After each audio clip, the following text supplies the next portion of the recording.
Hello and welcome to the Sallen Coefficient.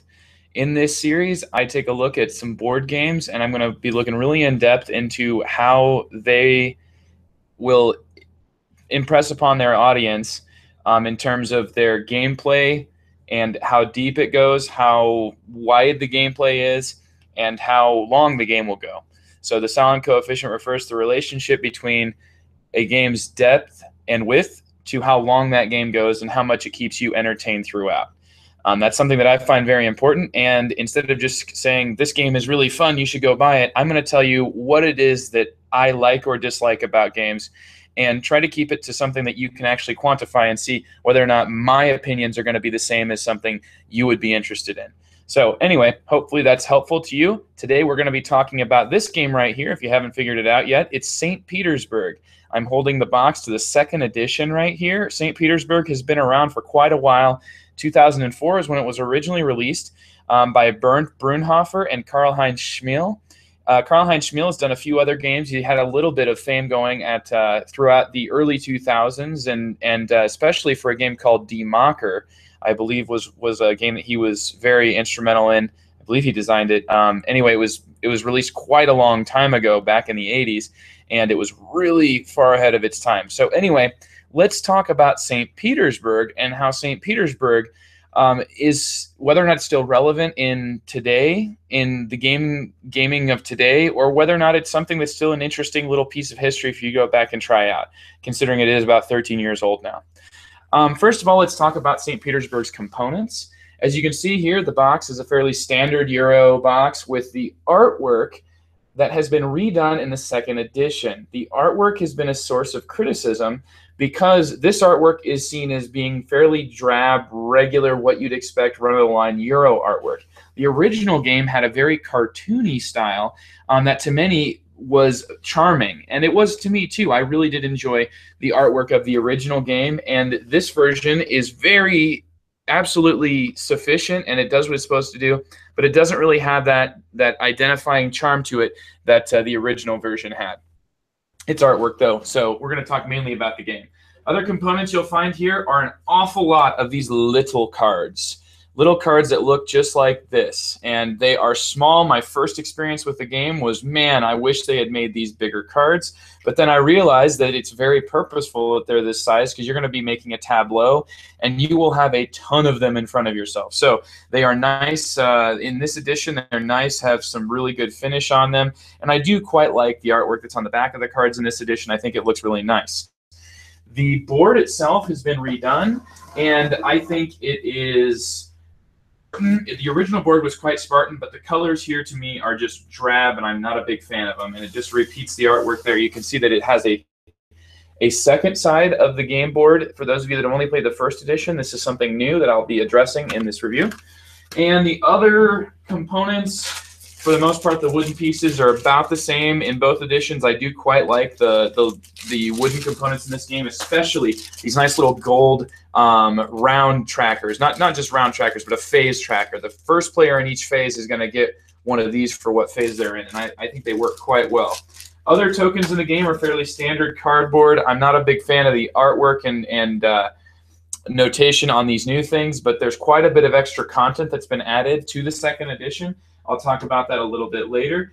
And that's pretty much it. This is mainly a card game. Really, you don't even need the board. You could do all of the other tracking with a piece of paper, but it's just nice to have those things. I do think that it makes the game work pretty well. And you've got a really nice insert in this version that does hold some sleeved cards, which was a nice upgrade from the last edition. I guess the final thing I should talk about is the money. In this edition, they made the money out of a cardstock, and that at first glance might seem nice that it's out of a cardstock instead of the paper from the old edition. But the old edition had a paper that was like really plasticky, and it was very durable, and it felt great in your hands. This cardstock is just, for some reason, feels kind of gross, and it starts to yellow really bad on the sides. There's no sleeves you can really do anything about with this. You're just going to have to deal with the fact that some of these bills are going to look super old. And one of the reasons that it uses paper money is the backs of them are all the different, because that's part of the gameplay, that you don't know how much money your opponents have unless you can track it. So I'm not really a big fan of the money in this edition, though I am fine with the artwork on it. I guess The original edition, though, just had some really nice like rupee feel to it, had a much more like Russian, Eastern European, Eastern Orthodox vibe to it. It was this art style that I found very distinct and I liked. So anyway, let's talk about the gameplay. I've already talked way too much about the art and the components because they're not that big of a deal when you think about it. It's mainly about gameplay. So what is St. Petersburg all about? Well, first of all, the game is mainly about drafting from an open pool together with your opponents. So I take one card, now it's your turn. You can choose to take a card or to pass, and you can also put those cards in your hand.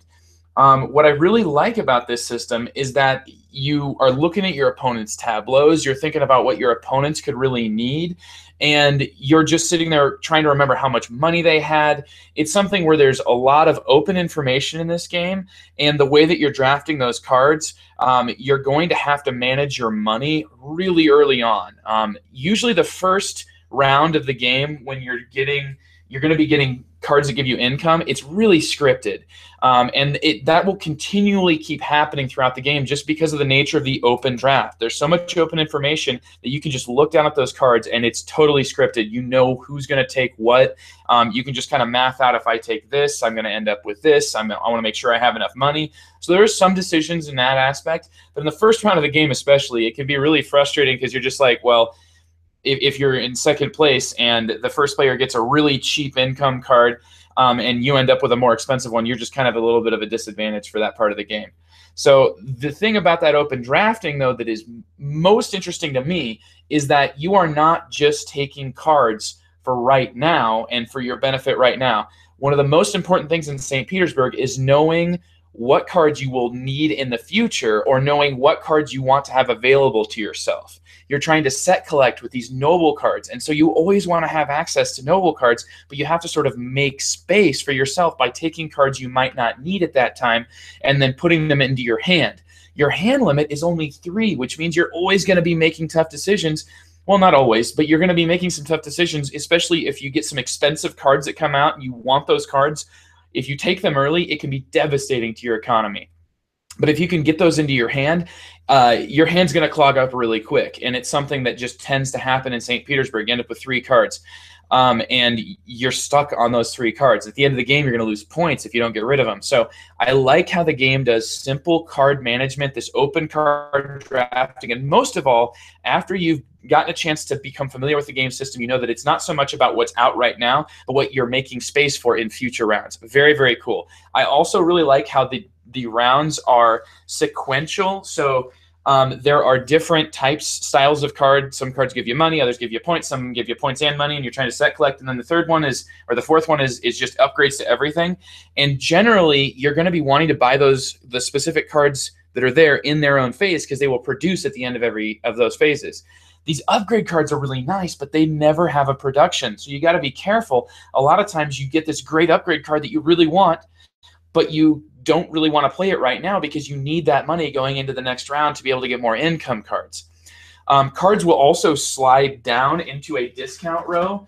So this discount row, and you can just see the bottom half of the board here, -1, everything costs 1 less. And so you're sometimes going to be trying to just eke out every last dollar and getting cards that are going to be available in that income row. Really cool open card drafting that I'm quite a big fan of. So other elements to this game specifically would be the engine building. It's got a really cool feel. You're going to start from getting no money. You just start out with some money, and you're not going to be making anything. But then after the first round, you're going to get some money. And after the second round, you're going to be able to buy a few more cards and get more money. By about round 4 or 5 in this game, you're going to be getting so much money that you're just hoping that it's going to be enough to do all the things that you want to do throughout the round. So I like how you're building up, and you're having to decide, can I spend $8 to get 2 points in this round? Or do I have to wait to get it next round? Because those 2 points this round are going to continue every further round. So you're trying to gauge how many rounds you have, how many points how much money you're going to need going into the next phases. A lot of it is kind of a risk-reward element here. It is, in a lot of ways, feels like an old-school Euro that way.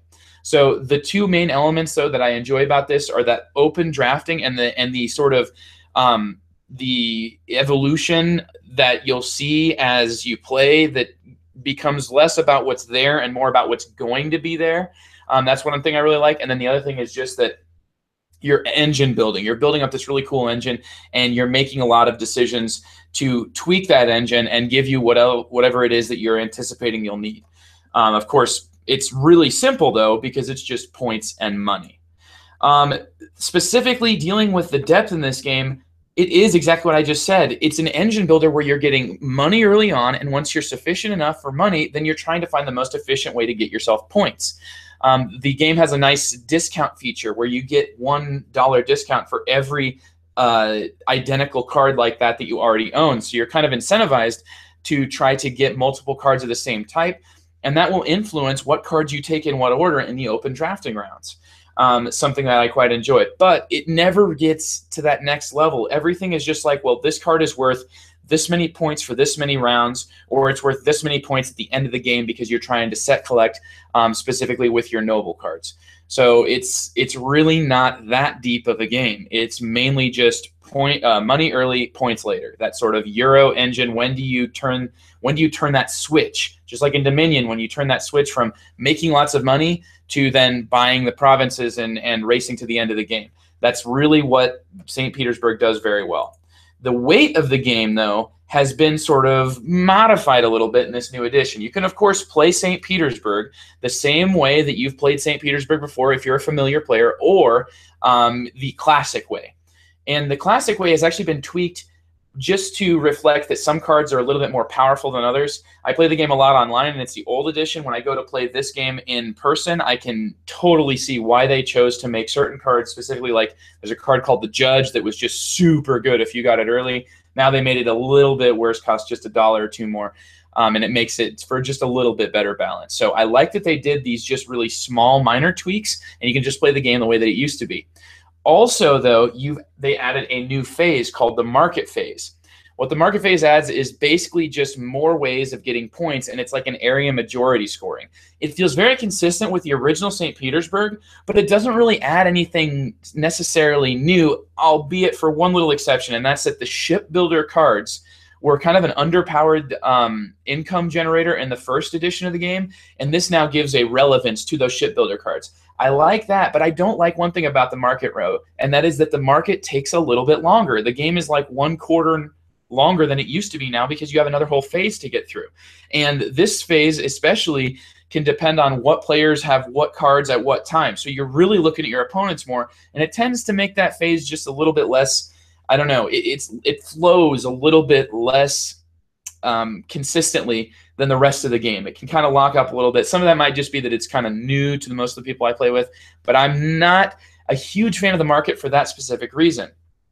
It adds some weight to the game. It widens the game, but it doesn't really add any depth along with that widening of the game. And for me, I kind of like to see, if I'm gonna expand my image here, I don't like to see the pixelated, weird images you get when you just stretch it. I like to see your sort of like nice, your game just getting wider and deeper at about the same rate. So anyway, St. Petersburg does lack a little bit that in its expansion here in the second edition.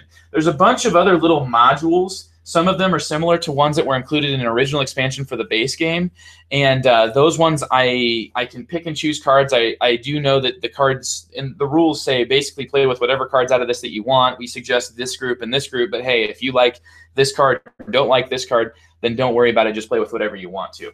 There's a few new kind of weird shoehorned in event tiles and goals, and there's some that like don't let you keep scoring until you reach a certain threshold, which that is just frustrating. It's not something that I'm looking for at all in a game like this. I don't want to see these like artificial impositions on you. It just does not in any way make me excited to play with that specific variant.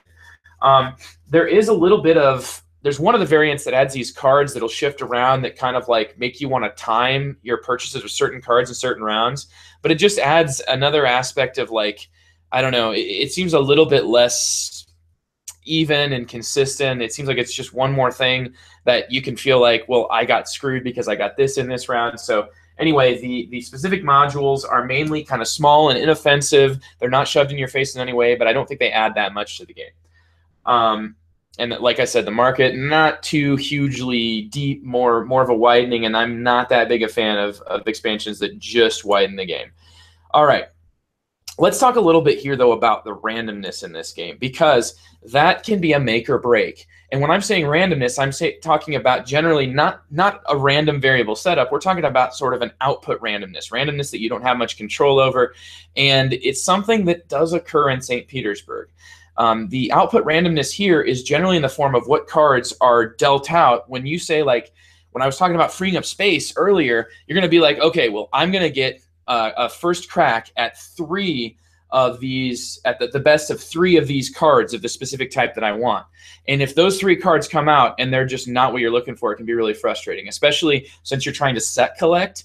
With the set collection aspect of the game, you're going to be looking for specific cards over other cards. You're going to be looking for unique cards. And if those don't come out, then that can feel like randomness is really not on your side. And it can be a little bit frustrating, especially when you include that one of the effects of a building in the game is just to draw the top card off of a deck, and you have to go with it. If you want it, you keep it. If you don't want it, you discard it. And I'm not a huge fan of that specific, when the game boils down to it and you're in this race to the finish, if it's live or die by the randomness of what you're drawing off the top of the deck, and you're looking and thinking like, well, I got a 1 in 3 chance to draw a card I need here, it can really be like a bigger swing that I'd like to see from that type of randomness.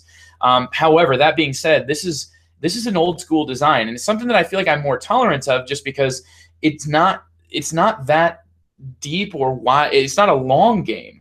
It's not trying to be much more than that. It's not trying to be much more than a simple engine to build money and then engine to build points, and the game's over. And that being said, I'm okay with those little elements of randomness, though they do keep it from being at a higher level for me.